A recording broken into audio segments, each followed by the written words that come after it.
ഇവിടെ കാനഡയിൽ കുറച്ച് കരുതലുള്ള ചേട്ടന്മാരും ചേച്ചിമാരും ഒക്കെ ഉണ്ട്. നിങ്ങളുടെ കാര്യത്തിലാണ് അവർക്ക് ഏറ്റവും പേടി. അപ്പോൾ ഈ വീഡിയോ എന്താണെന്ന് വെച്ച് കഴിഞ്ഞാൽ, കഴിഞ്ഞ ദിവസം ഞാനൊരു വീഡിയോ ചെയ്തിട്ടുണ്ടായിരുന്നു, എന്തുകൊണ്ടാണ് ചില ആളുകൾ കാനഡയിലോട്ട് നിങ്ങൾ വരരുതേ എന്ന് പറയുന്നത് എന്നതിനെ പറ്റിയിട്ട്. അപ്പോൾ അതിൻ്റെ കുറച്ച് കമൻസ് ഒക്കെ നോക്കിയിട്ടും പിന്നെ കുറച്ച് കാര്യങ്ങളൊന്നും ഇതിൽ ആഡ് ചെയ്യാന്നുള്ള രീതിയിൽ ഒന്ന് എടുക്കുന്ന ഒരു വീഡിയോ ആണിത്. പിന്നെ നമ്മുടെ ചാനലിൽ ഒരു 98% പോസിറ്റീവ് ആയിട്ടുള്ള കമൻസ് ആണ് വരുന്നത്. ഒരു 2% ആണ് നെഗറ്റീവ് ആയിട്ട് വരുന്നത്. അതും നെഗറ്റീവ് എന്ന് പറയുന്നത് ഞാൻ ഉദ്ദേശിക്കുന്നത് തെറിവിളി, അല്ലെങ്കിൽ ഈ ഒരു സംബന്ധവും ഇല്ലാതെ എന്നെ താത്തി കെട്ടാൻ വേണ്ടിയിട്ട് ഇടുന്ന കമന്റ്, അങ്ങനത്തെയാണ് നെഗറ്റീവായിട്ട് വിചാരിക്കുന്നത്. പിന്നെ ഒട്ടും സഹിക്കാൻ പറ്റാത്ത കമന്റ്സ്, മോശം തെറിയൊക്കെ ആണെന്നുണ്ടെങ്കിൽ ഞാൻ ചിലപ്പോൾ അങ്ങ് ഡിലീറ്റ് ചെയ്യും. ചിലതൊക്കെ ആണെങ്കിൽ ഞാൻ അവിടെ തന്നെ കിടക്കട്ടെ എന്ന് വിചാരിക്കും.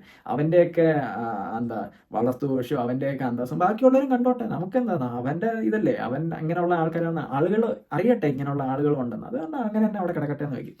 അല്ലാതെ നിങ്ങളിപ്പോൾ ഒരു എതിരഭിപ്രായം അല്ലെങ്കിൽ എൻ്റെ അഭിപ്രായത്തിനോട് യോജിപ്പില്ല എന്നുള്ള രീതിയിൽ മാന്യമായിട്ട് പറയുകയാണെന്നുണ്ടെങ്കിൽ ഒരു പ്രശ്നവുമില്ല. I really appreciate that. അങ്ങനെ ചെയ്യുന്നതിന് ഒരു പ്രശ്നവുമില്ല. അതൊരിക്കലും നെഗറ്റീവായിട്ട് ഞാൻ പറയുന്നില്ല, അതൊരു കമൻ്റാണ്, അത്രയേ ഉള്ളൂ. അല്ലാതെ നെഗറ്റീവായിട്ടുള്ളൊരു കമൻ്റായിട്ട് ഞാനത് പറയുന്നേയില്ല. ഇനി കരുതലുള്ള ചേട്ടന്മാരും ചേച്ചിമാരും പറയുന്ന ഒരു കാര്യമാണ്, 25 വർഷത്തിൻ്റെ ഹൗസ് ലോൺ എടുത്തിരിക്കുകയാണ്, പെട്ടുപോയി, ഞാൻ ഇവിടെ കിടക്കണ്ടേ ഇനി 25 വർഷം. അവർ പറയും എന്നിട്ട്, മക്കളെ ഇതെടുത്തു പോയടാ.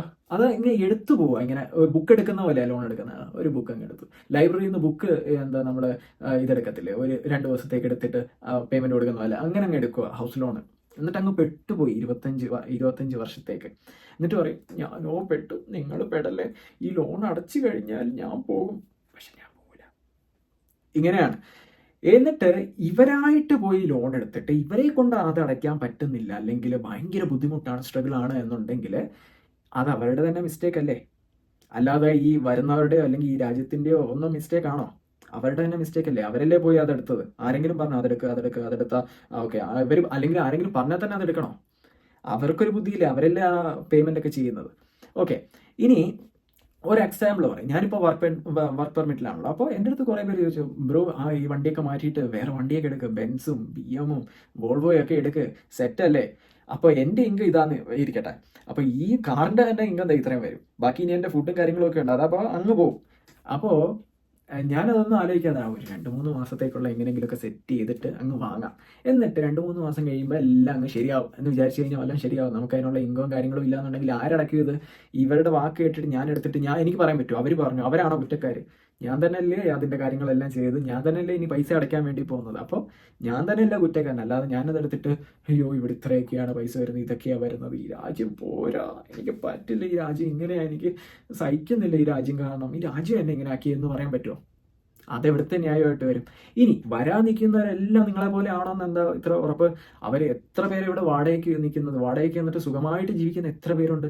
അതും വലിയ ലക്ഷറി വീടുകളിലും അപ്പാർട്ട്മെന്റിലും വാടകയ്ക്ക് നിൽക്കുന്ന എത്ര പേരുണ്ട്? അപ്പോൾ അവരൊക്കെ എന്താ മണ്ടന്മാര്? അപ്പോൾ ഈ വരുന്നവരെല്ലാവരും വന്ന അടുത്ത വർഷം തന്നെ വീട് വാങ്ങാൻ പോവാ, അല്ലെങ്കിൽ അവരുടെ സാമ്പത്തികം ഒന്നും നോക്കാതെ അങ്ങ് വീടെടുക്കാൻ പോവാ? അതെവിടുത്തെ ന്യായമാണെന്ന് എനിക്ക് മനസ്സിലാവുന്നില്ല. ഒരു ചിന്തിച്ചിട്ടല്ലേ ഓരോ ആളുകൾ ഓരോന്ന് ചെയ്യേണ്ടത്. ഇനി അതുപോലെ തന്നെ പറയുന്ന ഒരു കാര്യമാണ്, ജോലി കിട്ടില്ല, കാശ് കിട്ടില്ല. ഈ നിങ്ങളുടെ ബുദ്ധി വെച്ചിട്ടല്ലേ നിങ്ങളിത് കണക്കാക്കുന്നത്, അല്ലെങ്കിൽ നിങ്ങളുടെ സ്ട്രഗിൾ വെച്ചിട്ട്, അല്ലെങ്കിൽ നിങ്ങളുടെ എഫോർട്ട് വെച്ചിട്ട്. ഈ വരുന്നവരെല്ലാം നിങ്ങളുടെ അതേ ടൈപ്പാണെന്ന് എങ്ങനെ മനസ്സിലാക്കാൻ പറ്റും? അവർ ചിലപ്പോൾ വെൽ സ്കിൽഡ് ആയിട്ടുള്ള, നല്ല കേപ്പബിലിറ്റി ഉള്ള, ഭയങ്കര ബ്രില്യൻ്റ് ആയിട്ടുള്ള ആൾക്കാരായിരിക്കും. അപ്പോൾ അവരിവിടെ വന്നു കഴിഞ്ഞാൽ കിടന്ന് കാശ് കിട്ടാതെ അലയോ? അവരത് കണ്ടെത്തും, അവർ പടപടയെന്ന് പറഞ്ഞ് കണ്ടെത്തും, അവർ ചിലപ്പോൾ ടോപ്പ് പൊസിഷനിലോട്ട് എത്തും. അപ്പോൾ അത് പറ്റില്ലായിരിക്കുമല്ലോ, നിങ്ങളെക്കാളും ടോപ്പ് പൊസിഷനിൽ എത്തിക്കഴിഞ്ഞാൽ അത് കുശുമ്പും കുന്നായ്മയാന്ന് പറയുമല്ലോ. അപ്പോൾ ഓക്കെ, അങ്ങനെ ആവും അല്ലേ? എനിക്കറിയില്ല. അവരങ്ങനെയുള്ള എത്ര ആളുകളുണ്ട്. ഇപ്പോഴത്തെ ഇങ്ങോട്ടേക്ക് വരാൻ നിൽക്കുന്നവരൊക്കെ അത്രയും സ്ട്രഗിൾ ചെയ്ത് അത്രയും സ്കിൽഡ് ആയിട്ടുള്ള ചില ആളുകൾ കാണും. അപ്പോൾ അവരൊക്കെ വലിയ നിലയിൽ എത്തുന്നത് എന്താ? അല്ലെങ്കിൽ വലിയ നിലയിൽ എത്താൻ പറ്റില്ലേ? നല്ല സ്കിൽഡ് ആയിട്ടുള്ള ബ്രില്യൻ്റ് ആയിട്ടുള്ള ആളുകൾക്കൊന്നും എത്താൻ പറ്റില്ലേ? എത്താൻ പറ്റില്ല എന്നായിരിക്കും അവർ പറയുന്നത്. നിങ്ങൾ വിശ്വസിച്ചോളൂ കേട്ടോ. 1% ആളുകളുണ്ടല്ലോ, അവർ വിശ്വസിച്ചോട്ടെ, അല്ലാതെ ഇങ്ങനെ പറയാം. പിന്നെ വേറൊരു കാര്യം, ഈ നിങ്ങൾ വരണ്ട അയ്യോ വരല്ലേ അയ്യോ എന്നൊക്കെയല്ലേ പറയുന്നത്. ഞാൻ ആരടുത്തും വരണം വാ എന്നല്ല പറയുന്നത്. നിങ്ങൾക്ക് വരാനുള്ള സ്കില്ലും കാര്യങ്ങളും ഒക്കെ ഉണ്ടെന്നുണ്ടെങ്കിൽ നിങ്ങൾ തീർച്ചയായിട്ടും വരിക. ഇതൊരു നല്ല രാജ്യമാണെന്നാണ് ഞാൻ പറഞ്ഞിട്ടുള്ളത്. നല്ലതാണ്, നിങ്ങൾക്ക് നല്ല രീതിയിൽ എത്താനൊക്കെ പറ്റും, നിങ്ങൾക്ക് അതിൻ്റേതായിട്ടുള്ള കഴിവും കാര്യങ്ങളും ഉണ്ടെന്നുണ്ടെങ്കിൽ നിങ്ങളുടെ അതിനനുസരിച്ചുള്ള ജോലിയും കാര്യങ്ങളും ഒക്കെ കിട്ടും എന്നുള്ളതാണ് ഞാൻ പറയുന്നത്. പിന്നെ നിങ്ങൾ ഈ പറയുന്നുണ്ടല്ലോ വരലേ വരലേ പെട്ടേ പെട്ടേ, അത് മാത്രമല്ല നിങ്ങൾ പറയുന്നുള്ളേ. ഒന്നെങ്കിലും ഞാനൊരു 10% ഇവർക്ക് വേണ്ടിയിട്ട് ഉപകാരപ്പെടുന്ന വീഡിയോസാണ് ഇതിൽ ചെയ്യുന്നത്. ഫ്രീ ആയിട്ടാണ് യൂട്യൂബിൽ ഈ വീഡിയോസ് എല്ലാവരും കാണുന്നത്.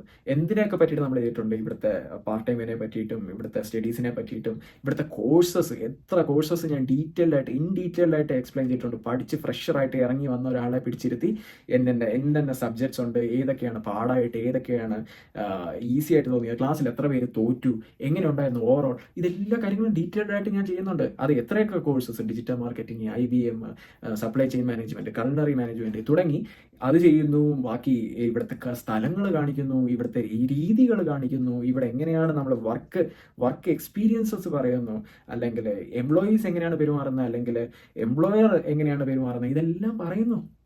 ഒരു 10% ഗുണം അവർക്ക് കിട്ടുന്നു. പിന്നെ കുറച്ച് പറയുന്നുണ്ട്, അയ്യോ നിങ്ങളിങ്ങനെ മോട്ടിവേറ്റ് ചെയ്ത് വിടല്ലേ, എല്ലാവരും ഇങ്ങ് വന്നേക്കുമെന്ന്. എൻ്റെ വീഡിയോസ് എന്ന് പറയുന്നത് അവർ ഇങ്ങോട്ട് വരുന്നവരെന്തായാലും റിസർച്ചും കാര്യങ്ങളൊക്കെ ചെയ്യുന്നുണ്ട്. അപ്പോൾ അതിൽ ഒരു പങ്ക് മാത്രം, അല്ലെങ്കിൽ 1% അതിൽ താഴെയാണ് എൻ്റെ ഒരു വീഡിയോ. അവരത് കാണുന്നു, ഓക്കെ ഇങ്ങനെയും കാര്യങ്ങളുണ്ടല്ലേ, ഓക്കെ ഗുഡ്, ഓക്കെ ഇങ്ങനെ ഒരു സംഭവം ഉണ്ട്, ഓക്കെ ഇത് അറിഞ്ഞത് നന്നായി, അത് പറയുന്നുണ്ട് ആളുകൾ. ബ്രോ ഈ ഇൻഫർമേഷൻ പാസ് ചെയ്തതിൽ നന്ദി, താങ്ക്സ് എന്നുള്ള രീതിയിൽ എത്ര പേര് പറയുന്നുണ്ട്. അവർക്കത് ഉപകാരപ്പെടുന്നവർക്ക് ഉപകാരപ്പെട്ടോട്ടെ. ഇവരൊക്കെ കാരണം ഇവരൊട്ടും ആരെയും ഉപകാരം ചെയ്യാനായിട്ട് പോവില്ല. നമ്മൾ എന്തെങ്കിലും നല്ലത് പറഞ്ഞു കഴിഞ്ഞാൽ ഉടനെ അവർ പറയും, ഓ ഇവൻ യൂട്യൂബിൽ നിന്ന് കാശ് കിട്ടും, അത് കിട്ടും, മറ്റേത് കിട്ടും. ഞാൻ ഇന്നലെ തുടങ്ങിയതല്ല ഈ ഒരു യൂട്യൂബ് ചാനൽ എന്ന് പറയുന്നത്. പിന്നെ എൻ്റെ വ്യൂസും കാര്യങ്ങളൊക്കെ നോക്കിക്കഴിഞ്ഞാൽ നിങ്ങൾക്ക് മനസ്സിലാവും എത്രയൊക്കെ കാശ് ഇതിൽ നിന്ന് കിട്ടും. ഓ ഭയങ്കര കോടികളല്ലേ കിട്ടുന്നത്, അല്ലെങ്കിൽ ലക്ഷങ്ങളല്ലേ കിട്ടുന്നത്, അല്ലെങ്കിൽ ആയിരങ്ങളല്ലേ കിട്ടുന്നത്. അപ്പോൾ മുമ്പത്തെ വീഡിയോസും ഒക്കെ എടുത്ത് നോക്കിക്കഴിഞ്ഞാൽ മനസ്സിലാക്കും ഞാൻ എന്തൊക്കെ വീഡിയോസ് ചെയ്തിട്ടുണ്ട്, എങ്ങനെയൊക്കെയാണ് ഹെൽപ്പ് ചെയ്യാൻ. നമുക്ക് അറിയാവുന്ന കാര്യങ്ങൾ പറയുന്നു, അല്ലാതെ ഓവറാക്കിയോ, അല്ലെങ്കിൽ ജസ്റ്റ് എനിക്ക് അറിയാവുന്ന കാര്യങ്ങളൊന്നും പറയുന്നു, അല്ലാതെ ഓവറാക്കി പറയുക അല്ലെങ്കിൽ അങ്ങനെയൊക്കെ പറയുക, അങ്ങനെയൊന്നും അല്ല. അപ്പോൾ ഇത് ഒന്ന് ജസ്റ്റ് നിങ്ങളുമായിട്ടൊന്ന് പറയാമെന്ന് വെച്ചാൽ, നിങ്ങൾ ഇനി ഏത് രാജ്യത്ത് പോയി കഴിഞ്ഞാൽ ഇങ്ങനെ പറയുന്ന വരല്ലേ പെട്ടു എന്ന് പറയാൻ വേണ്ടി കുറേ പേര് കാണും.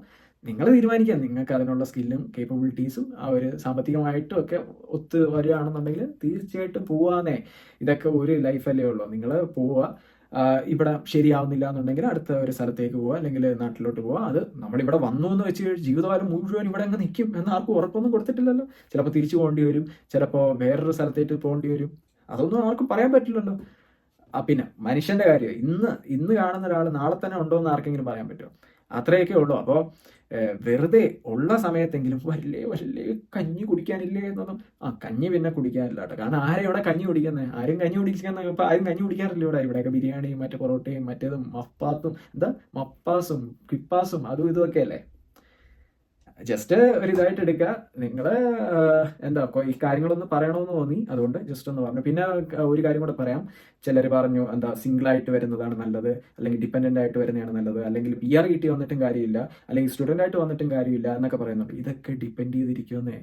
ആളുകൾ പല രീതിയിലാണ്. ചിലർക്ക് ഡിപ്പെൻഡൻ്റ് ആയിട്ട് വരുമ്പോഴായിരിക്കും ഗുണം, അല്ലെങ്കിൽ ചിലർക്ക് സിംഗിളായിട്ട് വരുമ്പോഴായിരിക്കും ഗുണം. ചിലർക്ക് എങ്ങനെ വന്നു കഴിഞ്ഞാലും ചിലപ്പോൾ എന്തെങ്കിലുമൊക്കെ ബുദ്ധിമുട്ടുകൾ ഫേസ് ചെയ്യേണ്ടതായിട്ട് വരും.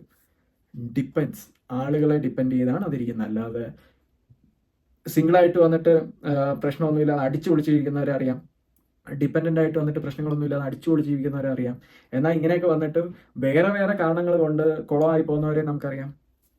അതൊക്കെ അത്രയേ ഉള്ളൂ. അപ്പോൾ അത്രയൊക്കെ ഉള്ളൂ. ഇഷ്ടമായി കഴിഞ്ഞാൽ ലൈക്ക് ചെയ്യുക, നിങ്ങളുടെ അഭിപ്രായങ്ങളൊക്കെ ഒന്ന് താഴെ പറയുക, എല്ലാവർക്കും ഒന്ന് ഷെയർ ചെയ്ത് കൊടുക്കുക. പിന്നെ ഇതുവരെ എൻ്റെ ചാനൽ സബ്സ്ക്രൈബ് ചെയ്തിട്ടില്ല എന്നുണ്ടെങ്കിൽ ഒന്ന് സബ്സ്ക്രൈബ് ചെയ്യുക. അപ്പോൾ അത്രയൊക്കെ ഉള്ളൂ. മറ്റൊരു വീഡിയോ ആയിട്ട് നമുക്ക് വീണ്ടും കണ്ടുമുട്ടാം. It's me Sreehari, signing off. We'll be right